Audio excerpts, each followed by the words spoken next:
Section 2. Fonction du droit des personnes. Le droit créé pour la personne humaine assume à son égard une double fonction. Il institue, paragraphe 1, le droit créé pour la personne humaine assume à son égard une double fonction. Il institue, donc, la personne humaine et la protège. Institue la personne humaine et protège la personne humaine. Paragraphe 1. L'institution de la personne. La première fonction du droit consiste à instituer la personne, c'est-à-dire à l'établir en lui assignant sa place dans la société. L'établir en lui assignant sa place dans la société. Instituer la personne nécessite de lui donner sa juste place dans la société en la reliant aux autres. Dire à l'enfant qui est son père, qui est sa mère, l'inscrire dans sa généalogie, c'est le rôle de la filiation. L'individualiser, c'est-à-dire lui reconnaître une existence propre, distincte de ses parents au sein de sa famille. Cette fonction est remplie par les règles qui gouvernent l'attribution du nom de famille, des prénoms, mais aussi la détermination du domicile. Instituer la personne permet enfin d'opérer des distinctions entre l'homme et ce qui lui est proche, l'animal principalement. Quelques similitudes qu'on leur trouve, les hommes et les animaux sont placés dans une situation différente par la loi. L'homme est une personne, l'animal n'en est pas une. L'homme n'est pas un objet de droit. Il ne peut jamais être exclusivement considéré comme un moyen au service de finalités qui lui soient étrangères.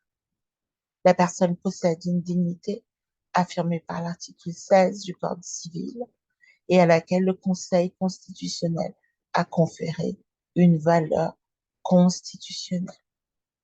Conseil constitutionnel, 27 juillet 1994, numéro 94-343 et 344. Loi relative au respect du corps humain et loi relative au don et à l'utilisation des éléments et produits du corps humain, à l'assistance médicale à la procréation et au diagnostic prénatal. Journal officiel, 29 juillet. Donc, on va reprendre. Instituer la personne permet enfin d'opérer des distinctions entre l'homme et ce qui lui est proche. L'animal principalement. Quelques similitudes qu'on leur trouve. Les hommes et les animaux sont placés dans une situation différente par la loi. L'homme est une chose, l'animal, pardon, l'homme est une personne, l'animal n'en est pas une. L'homme n'est pas un objet de droit. Il ne peut jamais être exclusivement considéré comme un moyen au service de finalités qui lui soient étrangères. La personne possède une dignité affirmée par l'article 16 du Code civil et à laquelle le Conseil constitutionnel a conféré une valeur constitutionnelle. Conseil constitutionnel, 27 juillet 1994.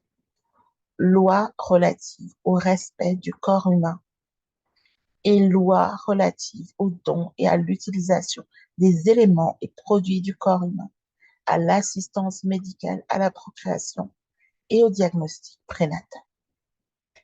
Ainsi instituée par le droit, la personne peut jouer son rôle. Elle est acteur sur la scène de droit.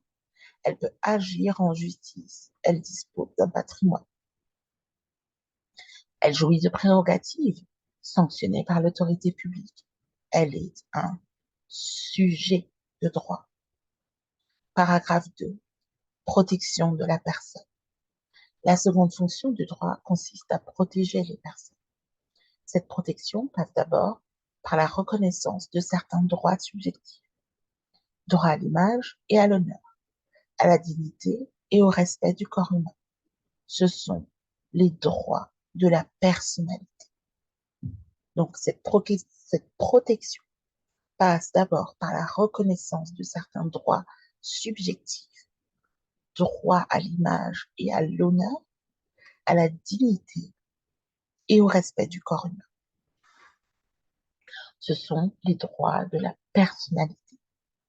La protection est renforcée pour certaines personnes, les plus faibles. Cette fonction constitue alors, selon l'excellent mot du professeur Philippe Mallory, l'honneur, entre guillemets, l'honneur du droit. Cette protection passe par un système d'assistance et de représentation. La personne que son âge ou sa santé place dans une situation de faiblesse est placée sous la protection d'une autre personne qui doit la représenter dans les actes de la vie juridique. Elle est juridiquement incapable.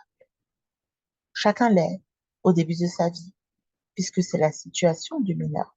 Cette personne qui n'a pas atteint l'âge de 18 ans révolue. On peut aussi de plus en plus souvent le redevenir plus tard.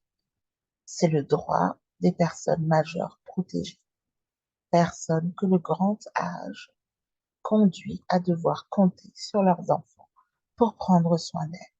Une manière pour les enfants de rendre à leurs parents les bienfaits qu'ils leur ont prodigués. Au-delà du Code civil, cette protection est assurée par de nombreux textes de valeur supra-législative, qu'il s'agisse de la Déclaration des droits de l'homme et du citoyen, qui dispose d'une valeur constitutionnelle, de la Convention européenne de sauvegarde des droits de l'homme et des libertés fondamentales, ou encore de la Convention européenne sur les droits de l'homme et la biomédecine. Ces textes prévoient la protection de la personne dans ses libertés, son identité, son intégrité ou sa dignité, et s'imposent au législateur français qui ne peut en méconnaître les dispositions. Donc, on reprend. Au-delà du Code civil, cette protection est assurée par de nombreux textes de valeur supralégislative. Qu'il s'agisse de la Déclaration des droits de l'homme et du citoyen, qui dispose d'une valeur constitutionnelle, la Déclaration des droits de l'homme et du citoyen, qu'il s'agisse de la Convention européenne de sauvegarde des droits de l'homme et des libertés fondamentales, ou encore de la Convention européenne sur les droits de l'homme et la biomédecine. Ces textes prévoient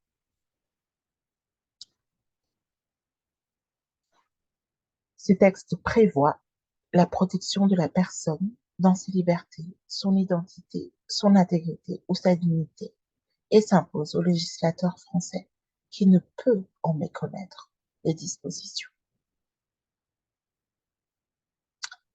Voilà, merci d'avoir écouté, bon courage, bonne chance.